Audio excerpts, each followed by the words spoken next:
Hey Trinity, three things I want to share with you today, all beginning with M. Masks, missions, and mandate. First thing I want to share with you is about masks. A lot of you have probably seen different things online about people creating masks, and Pastor Paul's wife Susie has been busy with a bunch of other people creating masks. They've made over 970 of them, and they're still making them and have been distributing them to a variety of places through Lake County and Cuyahoga County and even beyond. And so it's really been cool to see the activity that they've been involved with really behind the scenes, and no one has really even known about. But just whenever you see Susie next, just encourage her and say, hey, tell me some cool stories about what these masks have been doing. The other thing about masks relates to missions. Now, we have two missions partners that we've kind of been sharing with a little bit about during this time.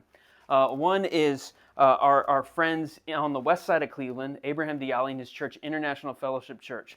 Cool thing I just wanted to share is that we were able to send about 21 Easter baskets over for them to give to kids in their neighborhood, in their community, and in their church that have been involved with their church. And that's just really cool because for a lot of these kids who are first generation in the U.S., they have no idea what Easter's all about. So if you created one of those baskets, you probably gave that child their first Easter basket ever. And that's really cool. I'm glad we were a part of that.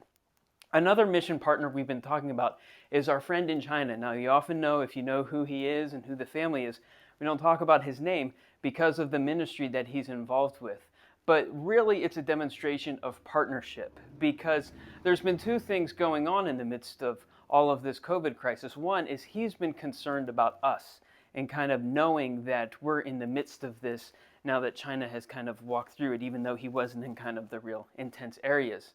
And so what he actually did was he's been mailing us these masks, and he just said, I'm really concerned for my Trinity family, and I want to make sure that people have masks to prepare themselves. And so unsolicited on our part, he's just been sending these things out of his own pocket to give to us. And so if you're a part of Trinity and you've picked up a mask, just know that that's from our friend in China that cares about you. And he sent more. And what we want to encourage you to think about is if you have neighbors, maybe coworkers or someone, and they're really feeling concerned or fearful, if you want to bless them by saying, hey, if this will help you, we have these masks, we'd love for you to have one. Swing by the church during kind of normal business hours, 8 to 4, usually someone's around Monday through Thursday, and we'll be happy to give you a mask or two to be able to distribute to your neighbors and things. So, talked about missions, talked about masks. Third thing I want to talk about is our mandate. And I want to talk about that because every time I've been talking on Tuesday, I've been talking about God's character and what we can learn and kind of think about Him. I've been meditating a lot on God's character and His attributes. And I just want to read this passage. It says, many are the plans in the mind of a man, but it is the purpose of the Lord that will stand. And I just think it's important that we're in the midst of this point where we're probably hitting a wall of fatigue and a wall of frustration. And I just wanted to remind you that these are still moments that are in God's sovereign plan. And He is doing something in the midst of the world, and He's doing something in the midst of His church. And I just want to remind you that we have a mandate from God, and that hasn't changed.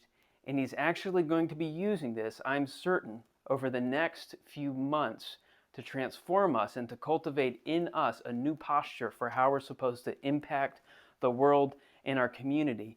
Our mandate has not changed, even though things are really weird right now. And so please, when you feel the temptation to be fatigued, or when you feel the temptation to be fearful, or the temptation to be frustrated, just remember that God's plans are still not being thwarted, and He has a mandate for us that He's wanting us to lean into and call us to. And it's going to be different. And I ask you to pray for the leaders of our nation and the leaders of our state. Pray for also for the leaders of your church, because we are working hard to think, what's God trying to teach us and where is He taking us next? We're confident it's an exciting place and it's going to be different, and we want you to join us on it. So we'll keep talking to you and stay in touch socially, digitally, and someday face to face. Bye.